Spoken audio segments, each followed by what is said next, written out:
Ricky Chekevedia went missing for 2 years when he was only 4 years old, but then his dad, Michael, looked behind the dresser and screamed at the top of his voice.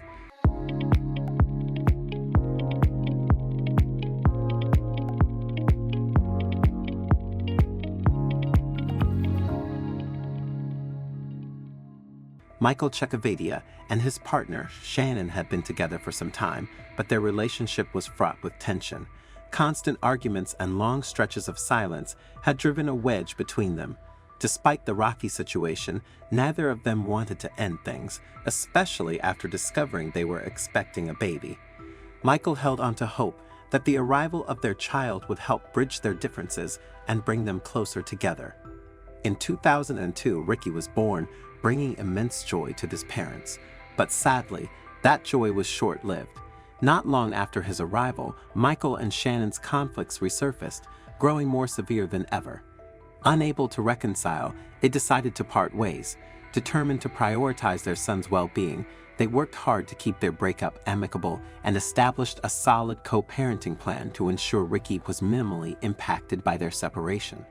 However, their co-parenting arrangement quickly fell apart due to the deep distrust between them.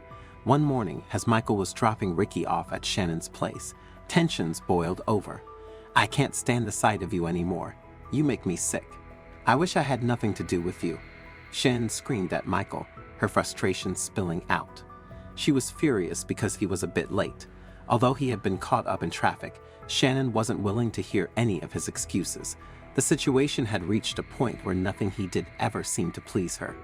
Michael, who worked as a lieutenant colonel in the Illinois National Guard, was suddenly deployed overseas, so he left, leaving his son behind. Deep down, Michael believed it was possible to be a good father, even from a distance, so he stayed in touch with his son whenever he could. For the first few weeks, father and son spoke on the phone as often as possible, but things suddenly changed after a month. Whenever Michael asked to speak with Ricky, Shannon would claim Ricky was unavailable or give other excuses that didn't make sense to Michael. A few times, he came close to losing his temper and shouting at her, but he held himself back, knowing that losing control would only give her more reason to block his calls and distance his son from him, especially since he couldn't intervene directly. As Michael's deployment neared its end, he became increasingly impatient to reunite with Ricky. The thought of holding his little boy again filled him with joy. He envisioned all the things they would do together: play baseball, go swimming, visit amusement parks, and more. But Michael had no idea that a tragedy was about to unfold. When Michael returned home, all his efforts to see Ricky were in vain, as Shannon refused to honor his visitation rights. Tired of the constant back and forth, Michael eventually took Shannon to court in 2007 for violating their custody agreement. But when the court date arrived, Shannon failed to appear. Taking this into account, the judge granted Michael temporary custody. However, before he could reunite with his son, something terrible happened. Ricky and Shannon went missing. By November 2007, Ricky and Shannon were officially listed as missing, and a warrant was issued for Shannon's arrest a few months later. Normally, a parent with legal custody cannot be charged with parental kidnapping, but since Shannon no longer had custody of Ricky, her actions were harming both Michael and the child. Michael found it unbearable to sit idly while the police investigated. As a former police officer, he was used to taking action. After waiting a week without any progress, Michael decided to take matters into his own hands. His first instinct was to search the home of his mother-in-law, Diane Dobbs. Diane consented to the search, but despite thoroughly examining her house, Michael found no sign of Ricky or Shannon. Frustrated and desperate, Michael began knocking on doors and even barging into the homes of people connected to Shannon. Realizing his behavior was out of line, he apologized, and fortunately, most people were understanding and sympathetic to his situation. No parent deserves to experience what Michael was going through. While Michael hoped the police would make progress, the situation only worsened. Diane began spreading rumors, claiming Michael was an unfit father and suggesting that Shannon had taken Ricky to protect him. She even put up posters in front of her house, defaming Michael's character. This behavior reignited Michael's suspicion that Diane knew more than she let on. Michael started secretly following Diane, hoping she would lead him to Shannon and Ricky. but she never went anywhere suspicious or left the city. Eventually, Michael was forced to accept that Diane might not know their whereabouts after all. Still, the question haunted him.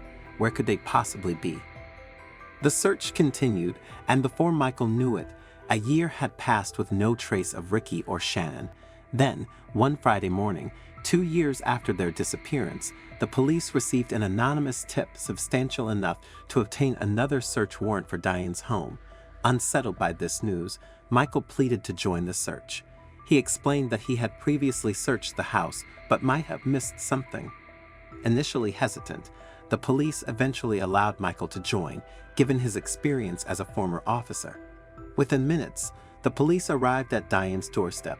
With a smile, Diane welcomed them in, saying, "You're only wasting your time. I'm disappointed in you." Ignoring her, Michael pointed out areas to search while checking other parts of the house himself. Upstairs, he found a large, decades-old dresser in a bedroom corner. He wondered how he had overlooked it during his first search. As Michael inspected the sturdy, immovable dresser, his phone suddenly rang. While retrieving it, the phone slipped from his hand and fell behind the dresser. Leaning down to pick it up, Michael noticed something strange. Behind the dresser was a hidden opening, perhaps a tunnel or a concealed room. Heart pounding, he called the police over. Together, they pushed the dresser aside, revealing a large hole in the wall, big enough for a person to pass through. Afterward, Michael and a police officer walked down the hall and discovered a small room, no larger than a closet minus 12 feet long, 4 feet high, and 5 feet wide. Michael's eyes widened in horror and disbelief as he saw who was inside. In the dimly lit space, huddled in a corner, sat a weary and frightened Ricky, with Shannon beside him. "Dad, I knew you would come." Ricky cried tearfully as soon as he saw his father. Overcome with emotion, he ran into Michael's open arms, trembling with fear and relief.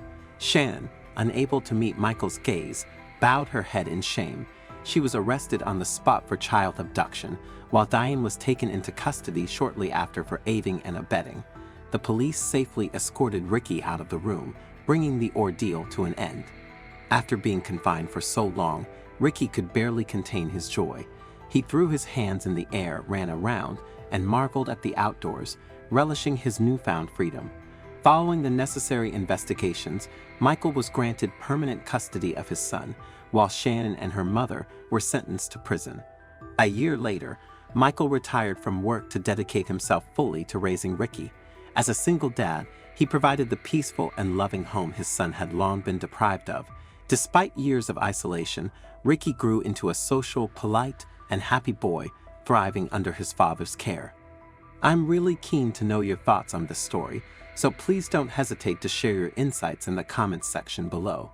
If you enjoyed this video and found it engaging, I invite you to subscribe to our channel for more similar content. Feel free to share this video. Take good care of yourselves, and I'm excited to connect with you in our future videos.